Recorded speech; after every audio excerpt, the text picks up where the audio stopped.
Welcome to Tabletop Gaming Guild. Tabletop Gaming Guild is all about the experiences and memories that playing tabletop games with friends and families can create. Today we're looking at Earth, a 1 to 5 player game designed by Maxime Tardif and published by Inside Up Games.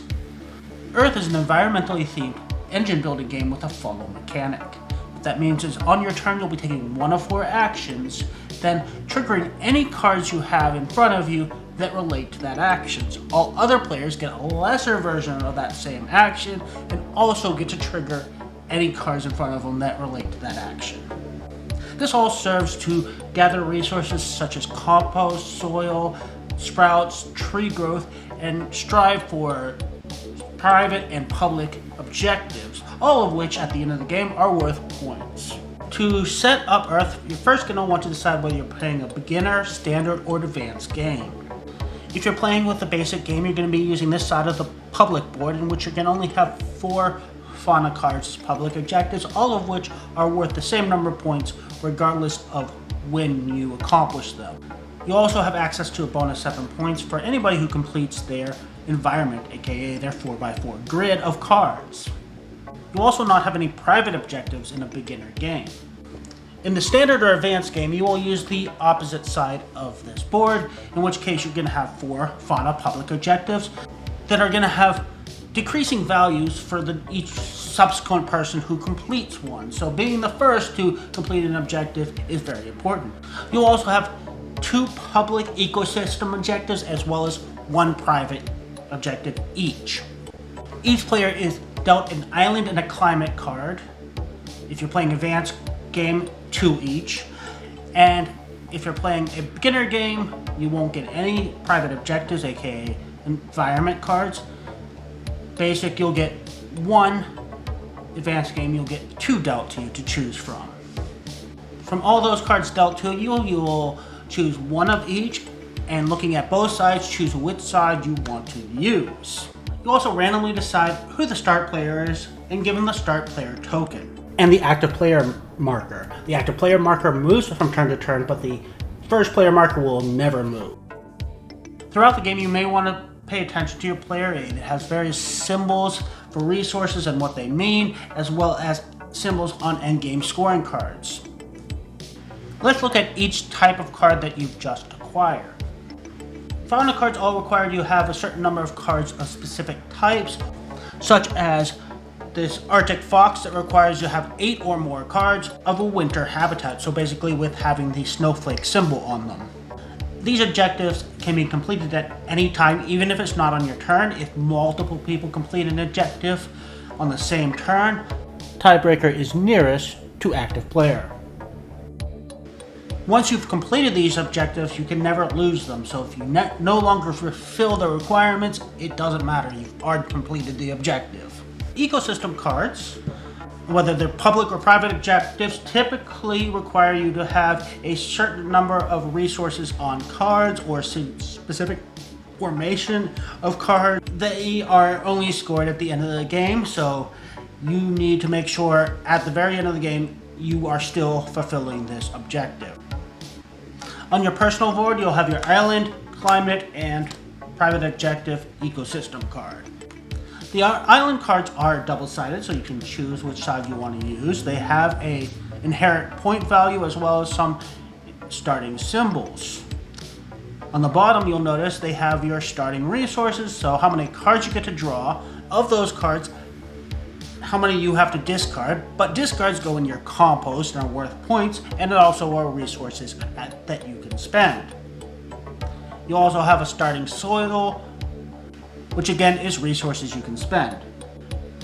Every island card also has an ability that triggers based on specific actions. Climate cards are also double-sided, have starting value as well as starting symbols, and have an ability that triggers with specific actions. You also start with 4 leaves to track public objectives that you've scored, as well as 1 leaf to keep track of which action is currently being taken. Besides the basic Earth cards, which are the bulk of the game, there are these slightly darker background cards that are specifically for a solo game. The basic Earth cards that you'll have it start with a certain number that's determined by your island. have a variety of symbols on them. First, in the top left is cost in soil, and below that is its value in victory point. Then you have a symbol that it gets often referred to by other cards, and especially scoring cards, as well as name that again can be referred to by other cards.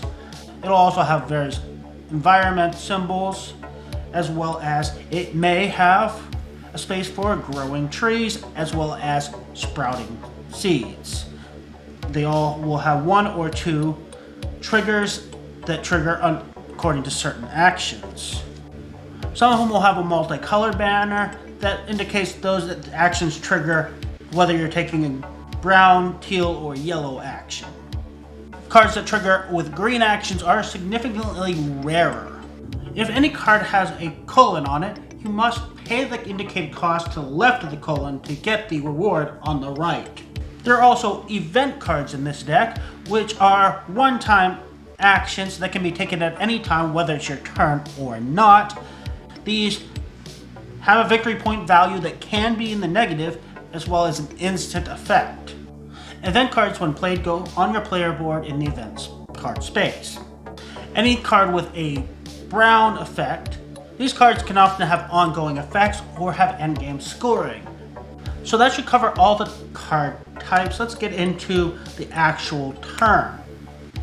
The green action gives the active player a chance to plant 2 cards from their hand, and then draw 4 cards from the deck, choosing 1 to keep. Any cards they choose not to keep are discarded but do not go into your compost. All other players can then follow, being allowed to plant 1 card and then draw 1. After this, all players get to activate any green abilities on any of their cards, including your island or environment. Any cards in their tableau are activated top to bottom, left to right. Let's jump back to planting first. When you plant a card, you must pay the cost in soil, and any future cards need to be placed adjacent to existing cards. Always bear in mind that you have a 4x4 grid, so while you can place in any direction, you can never exceed 4 in a column or 4 in a row. Also bear in mind that placement determines trigger order, as well as a lot of cards refer to having specific symbols in same column or row, so placement can be very important. The next possible action is this reddish action that gives you a chance to get soil as well as compost cards. For the active player, they get 5 soil, and they get to compost 2 cards that come from the deck, not from their hand. All other players get 2 soil, or get to compost 2 cards from the deck. Again, everybody gets to then run any red actions on their cards. The teal action gives you sprouts. The active player gets 6 sprouts and 2 soil. All other players get either 2 sprouts or 2 soil. Again, triggering any cards. Sprouts go on the indicated spots on cards in your tableau.